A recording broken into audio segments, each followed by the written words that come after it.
Hello everyone. आज हम करने जा रहे हैं chapter number 6 of Indian evidence act. इसकी हेडिंग है of the exclusion of oral by documentary evidence. इसके हम करने जा रहे हैं एमसीक्यूज। ठीक है, तो इसका सबसे पहला क्वेश्चन है विच of the following statement is correct. अब इसमें देखो सेक्शन नंबर 91 से लेकर के 100 तक आते हैं। ठीक है, अब इसमें जो है मेनली सेक्शन नंबर 91 के बारे में दिया गया है। तो इसमें कौन सी देखो इसमें क्या है ना, बेस्ट एविडेंस रूल लगता है। तो अब इसमें सेक्शन 91 के बारे में क्या सही है। पहला है section 91 of the Indian evidence act does not apply to third parties. कि क्या ये थर्ड पार्टीज को नहीं लगता है। देखिए 91 के हेडिंग एक बार मैं बता देती हूँ। Evidence of terms of contracts, grants, other dispositions of property reduce to form of documents. ठीक है, ये डॉक्यूमेंट के फॉर्म में रिड्यूस की जाती है। तो पहला क्या है कि ये थर्ड पार्टी में नहीं लगती हैं। तो हाँ, ये थर्ड पार्टी में नहीं लगती हैं। नेक्स्ट है section 91 of the Indian evidence act does not apply to criminal cases. I am so sorry, ये थर्ड पार्टी पे लगती हैं। ठीक है, तो ये रॉन्ग हो जाएगा। फिर इसके बाद सेक्शन 91 है कि does not apply to criminal cases. कि क्या ये क्रिमिनल केसेस पे नहीं लगता है। अब देखो सेक्शन 91 की जो हेडिंग है ना, वो यही बोलती है document, contract, disposition of property, ये सब किस चीज़ से रिलेटेड है। ये सब सिविल चीज़ों से रिलेटेड है। ठीक है, तो इसका आंसर यही हो जाएगा कि हाँ ठीक है, ये क्रिमिनल केसेस पे नहीं अप्लाई होती है। ठीक है, बट अगर हम इसके बाद वाले चैप्टर की बात करें यानी कि चैप्टर 7, ठीक है, बर्डन ऑफ प्रूफ, तो वो किस में लगती है, वो लगती है मेनली क्रिमिनल केसेस पे। बाकी दो ऑप्शंस भी हम इसके बाद देख लेते हैं। Section 91 of the evidence act does not apply there is not completed contract. ठीक है, ये भी सही है। कंप्लीट कॉन्ट्रैक्ट नहीं होगा तो तुम उसको इन्फोर्स क्या करवाओगे। 91 of the Indian evidence act does not apply to contract if it can be specifically enforce. ठीक है, अगर स्पेसिफिकली इन्फोर्स किया जा सकता है तो क्यों ही लगवाओगे। नेक्स्ट क्वेश्चन है विच of the following observation is correct. अब इनमें से कौन सी ऑब्जर्वेशन है जो कि करेक्ट है। तो पहला है section 91 and 92 of the Indian evidence act में not be abrogated by special law. ये क्या है, स्पेशल लॉ इनको एब्रोगेट नहीं करेगा। ठीक है, ऐसा तो नहीं है। फिर इसके बाद where section 91 does not apply, section 92 also does not apply. अब देखो सेक्शन 91 तो मैंने बता दिया कि ये टर्म्स ऑफ द कॉन्ट्रैक्ट से रिलेटेड है। सेक्शन 92 क्या है, exclusion of evidence of oral agreement. अब क्या है, इसमें क्या है, एक्सक्लूजन है किस चीज़ का, एविडेंस ऑफ, देखो ओरल एविडेंस दिया जा सकता है कब, जब डॉक्यूमेंट्री एविडेंस हो बट उसकी जगह ओरल एविडेंस भी दिया जा सकता है। ठीक है, अब इसमें ऑल्सो इसमें प्रोविजो देखो जनरली क्या होता है, डॉक्यूमेंट ही दी जाएगी, ओरल एविडेंस नहीं दिया जाएगा 92 में। बट इसके एक्सेप्शंस बहुत सारे हैं कि कब कब जो है ये एविडेंस दिया जाएगा, है ना। ठीक, तो इस वजह से ये सही आता है इसका आंसर कि सेक्शन 91 तभी लगेगी। देखो सेक्शन 91 में क्या है, डॉक्यूमेंट्स होंगी। ठीक है, डॉक्यूमेंट है तभी तो 92 में ये है कि डॉक्यूमेंट तुम प्रूफ करवाओ, ओरल तुम मत दो। बट ओरल कब दे सकते हो, एक्सेप्शनल केसेस में दे सकते हो। ठीक है, अब इसके बाद हम नेक्स्ट क्वेश्चन पे आ जाते हैं। नेक्स्ट क्वेश्चन है where a bill of exchange is drawn in a set of 5 how many of them need to be prove. Bill of exchange है, ठीक है, अब वो कितने उनमें से प्रूव करने की ज़रूरत है। तो ऐसा नहीं है कि सारे सारे तुम्हें प्रूव करने हैं, सिर्फ एक प्रूव करने की ज़रूरत है। ठीक है, अगर बहुत सारे हैं तो सिर्फ एक ही प्रूव करना होगा। फिर इसके बाद नेक्स्ट क्वेश्चन है असर्शन और रीजन वाला। इसमें क्या है, A gives B a receipt of money paid by B. ठीक है, for money paid by B oral evidence is offered for the payment, the evidence is admissible. Okay, next है a receipt is not a contract or grant in respect of which oral evidence is barred. अब इसका जो answer वो है both A and are R true and R is the correct explanation of A. क्यों, R जो है वो correctly explain कर रहा है ए को। ए में क्या लिखा है, ए क्या है, बी को क्या देता है, रिसिप्ट देता है किस चीज़ की, मनी। किस लिए, क्योंकि बी ने पैसे दिए हैं, है ना। आप शॉप में जाते हो कुछ लेते हो। फिर उसके बाद oral evidence is offered for the payment, the evidence is admissible. Oral evidence क्या है, इसके लिए ऑफर किया जाता है। अब एक और चीज़ है क्या है कि a receipt is not a contract or a grant in respect of which oral evidence is barred. अब देखो ओरल एविडेंस किसके लिए बार्ड है, सेक्शन 91 में। 91 में बार्ड है ना, क्यों, क्योंकि बेस्ट एविडेंस चाहिए, तो वो रिसिप्ट उसमें नहीं आता है। ठीक है, तो इसीलिए इसका आंसर है ये। देन नेक्स्ट क्वेश्चन है एजर्शन, एजर्शन वाला ही नेक्स्ट क्वेश्चन है। और नेक्स्ट क्वेश्चन है और देखो इसमें है section 91 and 92 should be red together. ठीक है, these two section supplement each other. हाँ, ये भी सही है। 91 में बताता है डॉक्यूमेंट्स, इसमें बताता है ओरल। इसमें डॉक्यूमेंट हाँ, ओरल नहीं, और ओरल कब। ठीक है, तो ऑब्वियसली ये दोनों, तो इसमें ये भी इसका आंसर ए है। नेक्स्ट क्वेश्चन है A gives B a receipt for money paid by B, oral evidence is offered to prove the non payment. Oral evidence किस चीज़ के लिए, कि अरे तुमने पे नहीं किया है, तो क्या हो जाएगा, ओरल एविडेंस रिसिप्ट के लिए। क्यों, रिसिप्ट 91 में नहीं है तो क्या हो जाएगा, एडमिसिबल है। देन नेक्स्ट क्वेश्चन है, A gives B a receipt for money paid by B to A. A क्या करता है, बी को एक रिसिप्ट देता है to pay by B to A. Oral evidence is offered of the payment. Oral evidence क्या offer किया जाता है, what is the status of evidence under section 91 of the Indian evidence act. अब इसमें क्या है, इसका स्टेटस क्या है, तो स्टेटस जो है रिसिप्ट से रिलेटेड रिसिप्ट है, ओरल एविडेंस है, एडमिसिबल है, बस इतना ही होगा। देन नेक्स्ट क्वेश्चन है, point out the incorrect statement. अब इसमें से क्या है, इनकरेक्ट स्टेटमेंट जो है उसको पॉइंट आउट करना है। तो अब सारी स्टेटमेंट जो है पढ़नी पड़ेंगी और मैक्सिमम स्टेटमेंट्स क्या होंगी, सही होंगी। ठीक है, 3 स्टेटमेंट सही होंगी, तो इसमें इनकरेक्ट देखना है। If a contract is contain in several letters, ठीक है, सेवरल लेटर्स में all letters in which it is contain must be proof, ठीक है। If a contract is contain in a bill of exchange, the bill of exchange must be proof, हाँ। If a bill of exchange is drawn in a set of 3, one only need to be proved, ठीक है। If A gives B receipt of for money paid by B, oral evidence is offered for the payment of the evidence is not admissible। ये wrong है क्योंकि receipt है, oral है, तो admissible होना चाहिए। इसमें जो नॉट लिख दिया है उसने गलती कर दी है ना, ठीक।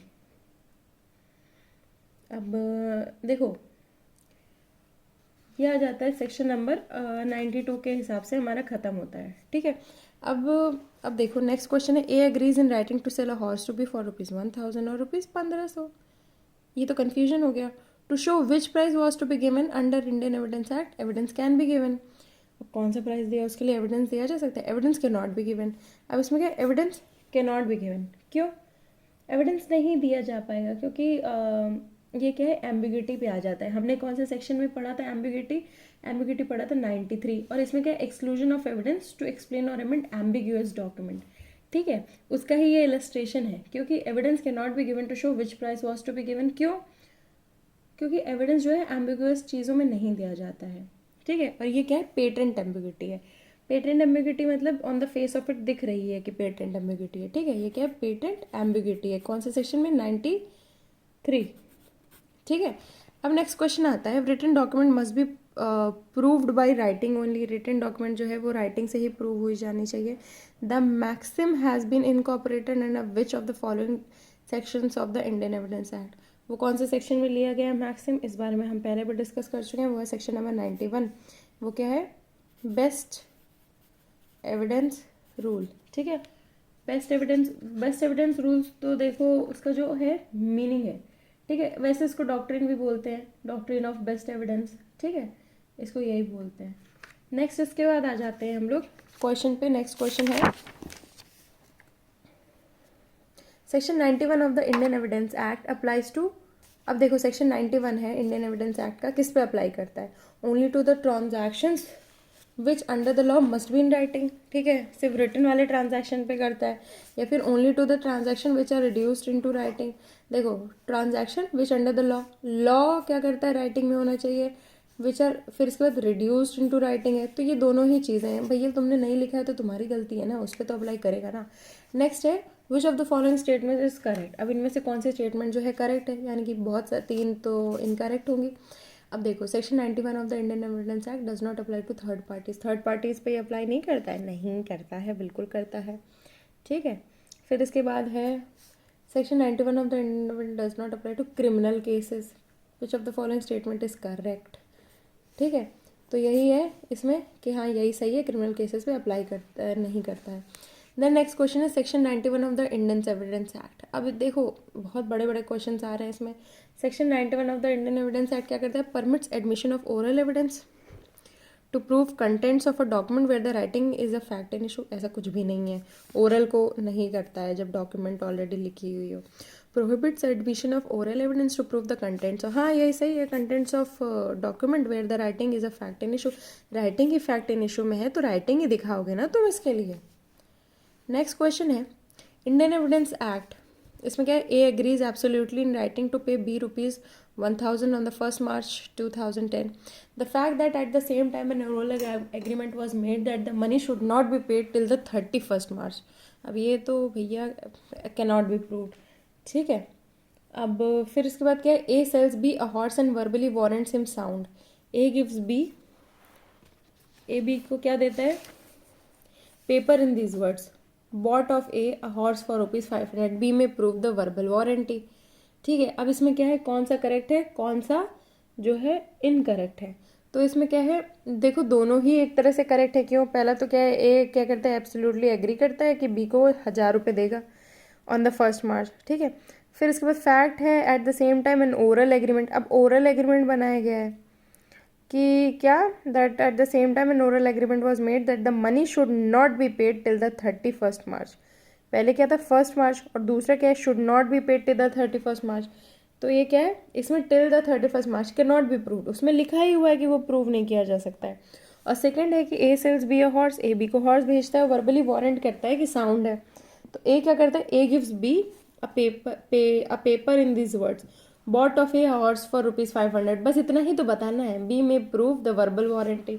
अब देखो ये कौन से सेक्शन से रिलेटेड है, पहले ये जानना ज़रूरी है। ठीक है, ये है evidence as to application of language which can apply to one only of several persons, evidence as to application of language to one of two sets of facts to neither of which the whole correctly applies, या फिर evidence as to meaning of illegible characters. तो I am so sorry, इसमें पीछे के provisions बिल्कुल भी नहीं लगेंगे, इसमें प्रोविजंस लगेंगे इस चीज़ के। किस चीज़ के लगेंगे, देखो सेक्शन नंबर 92 है, ठीक है, इंडियन एविडेंस एक्ट का। अब उसमें हमने ये बता दिया कि ओरल एविडेंस नहीं दिया जाएगा, बट ओरल एविडेंस कब दिया जाएगा, उसके लिए कई सारे प्रोविजोज थे।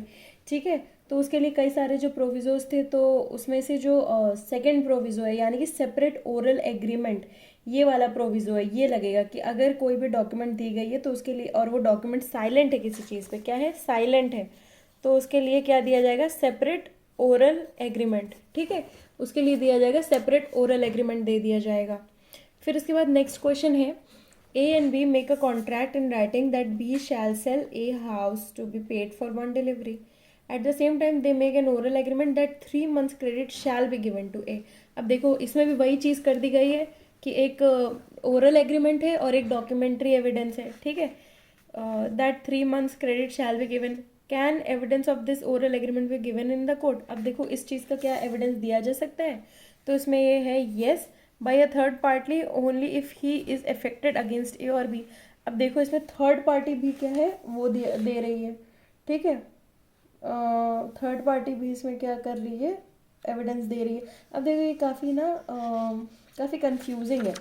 ठीक है, तो जो सेक्शन नंबर 99 आ जाता है कि who may give evidence of agreement varying term of document, कुछ भी वेरी करता है तो थर्ड पार्टी उसका जो है कौन दे सकती है, थर्ड पार्टी उसका दे सकती है। कब, जब इफेक्ट हो या फिर अगेंस्ट ए और बी। ठीक है, नेक्स्ट क्वेश्चन है, A sells B a horse and verbally warrants him sound. ठीक है, साउंड करता है, A gives B a paper in these words, bought of A horse for ₹500, whether B can prove the verbal warranty. तो यार B तो जो है वो वर्बल वारंटी क्या है, वो प्रूव कर सकता है सेक्शन 92 में ही। देन नेक्स्ट क्वेश्चन है, A agrees in writing to sell a horse to B for ₹1000 of rupees or ₹1500 to show which price was to be given. अब देखो कौन सा प्राइस जो है वो गिवन है, उसके लिए क्या किया जाएगा, उसके लिए oral evidence can not be given. क्यों, अबे एम्बिग्यूटी है, सेक्शन 93 के अंडर आता है। ठीक है, नेक्स्ट क्वेश्चन है, विच of the following facts can be proved under section 92 of the Indian evidence act. इनमें से कौन सा प्रूव किया जा सकता है। ठीक है, तो 92 में the policy of insurance is affected on goods in ships from Kolkata, ठीक है, to London. The goods are shipped in a particular ship which is lost. अब लॉस लूज हो गया। A party says that the particular ship was orally excepted from the policy. अब देखो ये policy से related है, अब इसमें बताती हूँ क्या होगा। तो ये इसलिए प्रूव नहीं होगा क्योंकि इसमें क्या है, कॉन्ट्रैक्ट नहीं है। ठीक है, तो इसमें क्या है, देखो अब ओरली तुम हर चीज़ का वो एविडेंस नहीं दे सकते हो। देखो पहला क्या है कि देखो प्रोविजो 1 है, any fact may be proved which would invalidate any document or which would entitle any person to any decree or order. अब देखो इसमें क्या है, ऐसा कुछ भी नहीं हो रहा है। ठीक है, इसमें कॉन्ट्रैक्ट ही नहीं है, तो इसलिए ये जो है ये प्रूफ नहीं हो पाएगा। देन इसके बाद नेक्स्ट क्वेश्चन है, A agrees in writing to पे ₹1000। ठीक है, कितना पे करता है वो, टू पे ₹1000 on the 1st of March 2000। ठीक है, अ party says that at the same time an oral agreement was made that money should not be paid till the 31st March।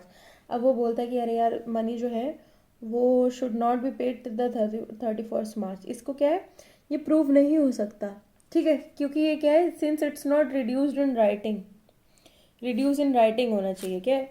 अब ये पहली चीज़ तो एग्री राइटिंग में है, दूसरी चीज़ जो है वो प्रूव नहीं हो सकती है।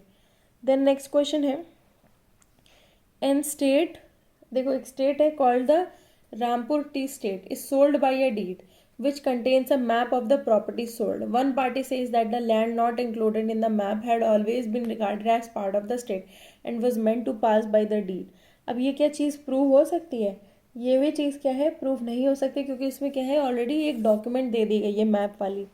देन नेक्स्ट क्वेश्चन है, ए enters into a written contract with B to work in certain mines, the property of B, on certain terms. A says that he was induced to do so by a misrepresentation of B as to their value, ठीक है। तो इसमें क्या है, ये fact जो है ये प्रूव हो जाएगा, क्यों, क्योंकि ये प्रोविजो 1 ऑफ सेक्शन 92 में आता है। प्रोविजो 1 क्या है, any fact may be prove which would invalidate any document or which would entitle any person to any decree or order relating thereto such as fraud. इसमें क्या है, fraud, intimidation, ये सब वाली चीज़ें आ जाती हैं। और वो सब वाली चीज़ें कैसे आती हैं, क्योंकि ए क्या है, रिटन कॉन्ट्रैक्ट में जाता है वर्क करने के लिए, कहाँ पे, माइंस में, किस चीज़ के लिए, property of B on certain terms. A said that he was induced to do so by misrepresentation, क्योंकि यहाँ पे मिस रिप्रेजेंटेशन ऑलरेडी लिख गया है, ठीक है, इसलिए ये क्या है, प्रोविजो 1 ऑफ 92 में फॉल होता है, और इसका आंसर यही है। देन इसके बाद आता है नेक्स्ट क्वेश्चन, एविडेंस एक्ट का। Evidence act, and state called the Rampur tea estate is sold bye edit, ये भी वही क्वेश्चन है, ठीक है, और इसमें भी यही आ जाता है कि can not be proved. Then next question है, in which case oral evidence can not be given. अब इसमें से कौन से केस में ओरल एविडेंस नहीं दिया जाएगा। A hired lodgings of B and gives to B a card on which he wrote rooms ₹2000 a month. Rooms जो है वो 2000 के हैं, एक महीने के, ठीक है। फिर इसके बाद A in a suit wants to prove verbal agreement that the term included partial board. Term क्या इंक्लूड कर रहा था, पार्शियल बोर्ड। अब इसमें क्या है, अब फिर इसके बाद नेक्स्ट में जाते हैं,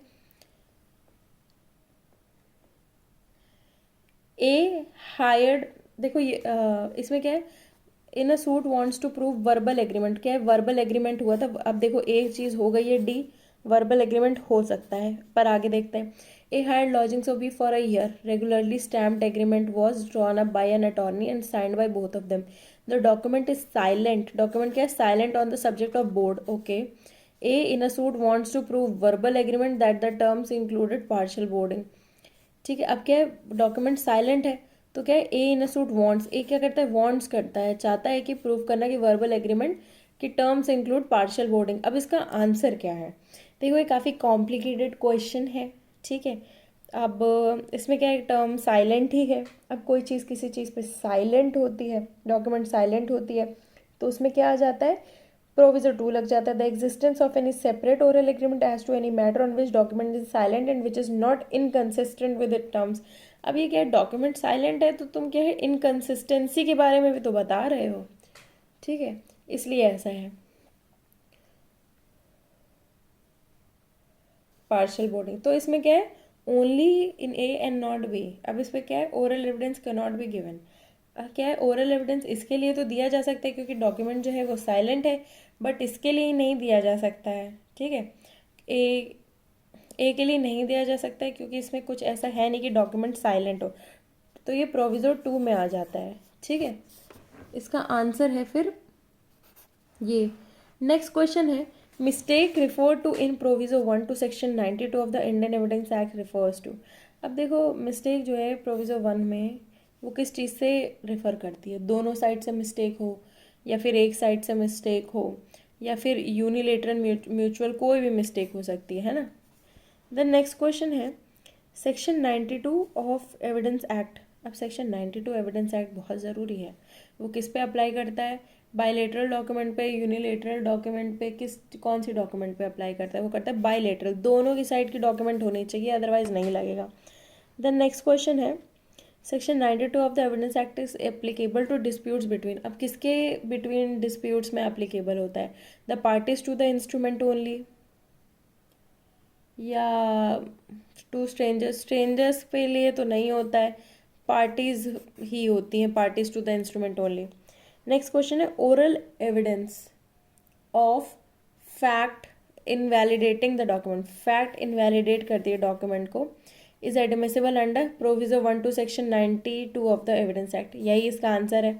oral evidence of facts, facts किस चीज़ के इनवैलिडेट करते हैं जो, ठीक है, तो वो प्रोविजो 1 ही है।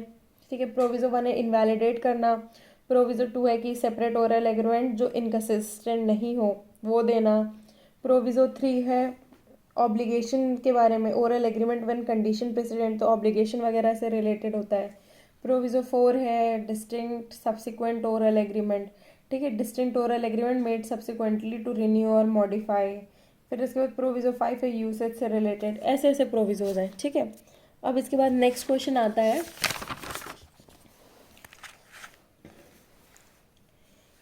नेक्स्ट क्वेश्चन आता है policy a policy of insurance is affected on goods in ships from Calcutta to London.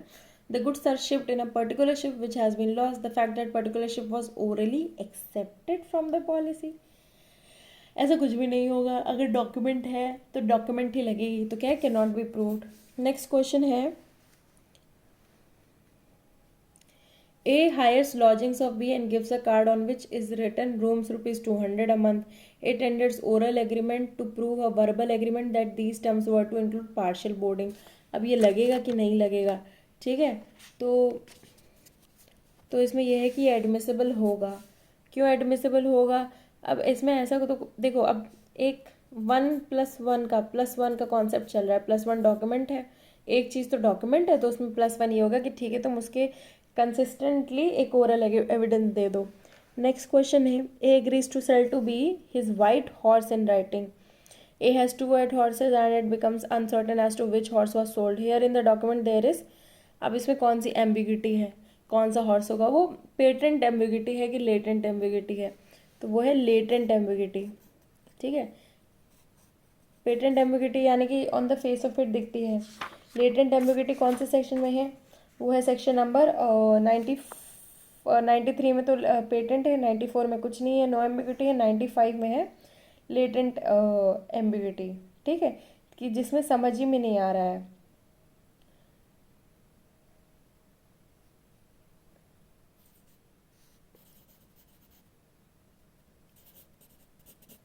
The next question है oral evidence is not admissible to clarify the language used in a document when the language is.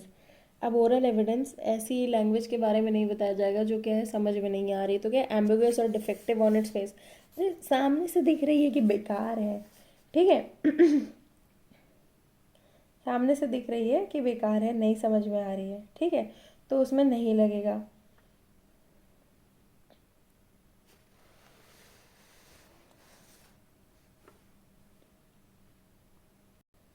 Then इसके बाद next question है latent ambiguity in a document means ambiguity. अब latent ambiguity कौन सी ambiguity होती है, not subject to clarification by oral evidence. Latent ambiguity जो छुपी हुई एम्बिग्यूटी होती है, तो उसके लिए क्या किया जा सकता है, उसके लिए किया जा सकता है हिडन कैरेक्टर है and for the clarification of which oral evidence में भी गिवन। अब जो देखो जो छुपी हुई एम्बिग्यूटी उसके लिए तो ओरल एविडेंस दे ही दोगे तुम, है ना। नेक्स्ट है section 93 of the Indian evidence act applies to the. अब सेक्शन 93 किस पे अप्लाई करता है, 93 में ऑलरेडी आप लोगों से डिस्कस कर चुकी हूँ, वो करता है पेटेंट एम्बिगुअस पेटेंट्स पे, ठीक है, एम्बिगुअस पेटेंट पे करता है वो पेटेंट एम्बिग्यूटी, ठीक है। नेक्स्ट क्वेश्चन है for which of the following documents oral evidence can not be given to remove any ambiguity. अब इनमें से कौन सी डॉक्यूमेंट के लिए oral evidence can not be given to remove any ambiguity, तो वो कौन सी डॉक्यूमेंट है, वो है ये documents in reference to existing facts. अब कुछ एग्जिस्टिंग फैक्ट्स हैं उनसे रिलेटेड ऐसा नहीं हो सकता। नेक्स्ट क्वेश्चन है A and B makes a contract in writing that B shall sell A house to be paid for on delivery. At the same time, they make an oral agreement that 3 months credit shall be given to A. Can evidence of this oral agreement be given in a court? अब देखो हम लोग ये वाला question जो है वो already कर चुके हैं और इसका आंसर भी हमें पता है कि हाँ थर्ड पार्टी ऐसा कर सकती है। Yes by third party only if he is affected against A and B. ठीक है, नेक्स्ट क्वेश्चन है a principle stated in a section 106 of the Indian evidence act. अब 106 क्या है? 106 देखो जो है इसमें नहीं आता है, बट 106 में आके आता है रेस इस्पा लॉकेटर। ठीक है, ये आता है, ये इसका नहीं है, बर्डन ऑफ प्रूफ का पार्ट है। चलो इसके साथ हमारे जो हैं ये एमसीक्यूज ख़त्म होते हैं इस चैप्टर के। आपको अगर वीडियोस अच्छे लगते हैं तो आप please do like share and comment जो भी है। बाकी आपको अगर पर्सनली कम्युनिकेट करना है तो आप मुझे टेक्स्ट कर सकते हैं। Thank you.